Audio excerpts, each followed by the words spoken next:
Chapter 12. What it said on the golden ticket. Charlie burst through the front door, shouting, "Mother! Mother! Mother!" Mrs. Bucket was in the old grandparents' room, serving them their evening soup. "Mother!" yelled Charlie, rushing in on them like a hurricane. "Look! I've got it! Look, Mother, look! The last golden ticket, it's mine! I found some money in the street, and I bought 2 candy bars, and the second one had the golden ticket, and there were crowds of people all around me wanting to see it, and the shopkeeper rescued me, and I ran all the way home, and here I am! It's the 5th golden ticket, Mother, and I found it!"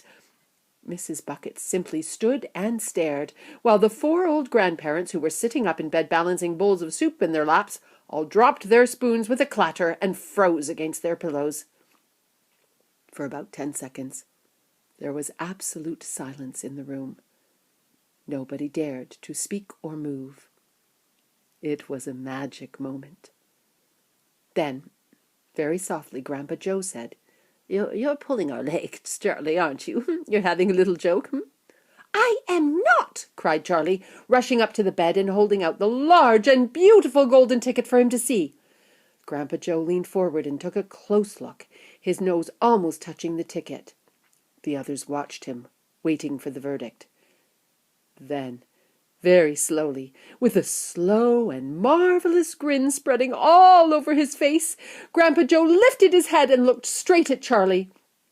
The color was rushing to his cheeks, and his eyes were wide open, shining with joy, and in the center of each eye, right at the very center in the black pupil, a little spark of wild excitement was slowly dancing. And then the old man took a deep breath, and suddenly, with no warning whatsoever, an explosion seemed to take place inside him. He threw up his arms and yelled, "Yippee!" And at the same time, his long, bony body rose up out of the bed, and his bowl of soup went flying into the face of Grandma Josephine, and in one fantastic leap, this old fellow of 96 and a half, who hadn't been out of bed these last 20 years, jumped onto the floor and started doing a dance of victory in his pajamas. "Yippee!" he shouted. "3 cheers for Charlie! Hip, hip, hooray!" At this point, the door opened and Mr. Bucket walked into the room. He was cold and tired, and he looked it. All day long he had been shoveling snow in the streets. "Cripes!" he cried. "What's going on in here?" It didn't take them long to tell him what had happened. "I don't believe it," he said. "It's not possible." "Show him the ticket, Charlie!" shouted Grandpa Joe, who was still dancing around the floor like a dervish in his striped pajamas. "Show your father the 5th and last golden ticket of the world." "Let me see it, Charlie," Mr. Bucket said, collapsing into a chair and holding out his hand. Charlie came forward with the precious document. It was a very beautiful thing, this golden ticket, having been made, so it seemed, from a sheet of pure gold, hammered almost to the thinness of paper. On one side of it, printed by some clever method in jet-black letters, was the invitation from Mr. Wonka. "Read it aloud," said Grandpa Joe, climbing back into bed at last. "Let's all hear what it has to say, exactly what it has to say." Mr. Bucket held the lovely golden ticket up close to his eyes.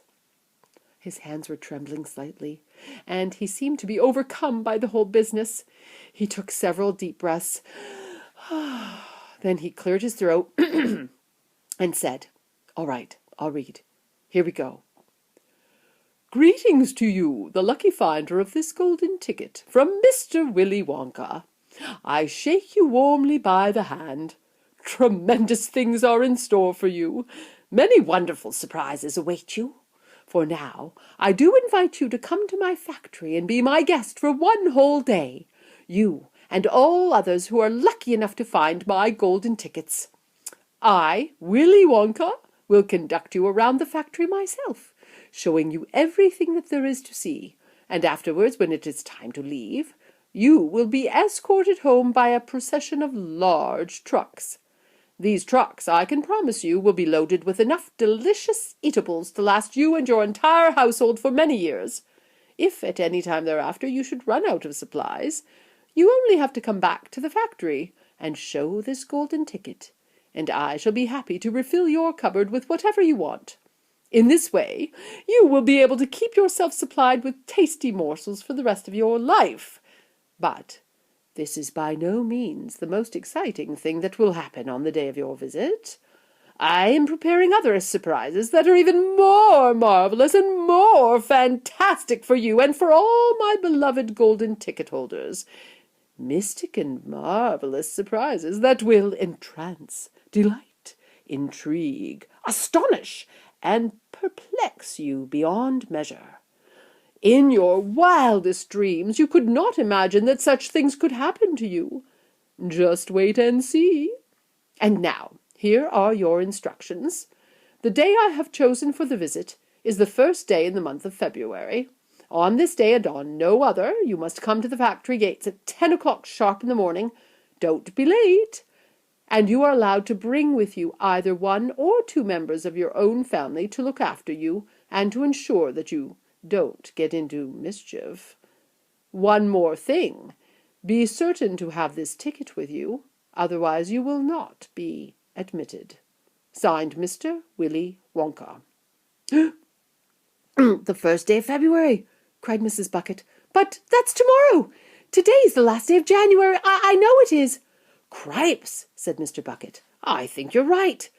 Oh, you're just in time, shouted Grandpa Joe. There's not a moment to lose. You must start making preparations at once. Wash your face, comb your hair, scrub your hands, brush your teeth, blow your nose, cut your nails, polish your shoes, iron your shirt, and for heaven's sakes, get all that mud off your pants. You must get ready, my boy. Oh, you must get ready for the biggest day of your life.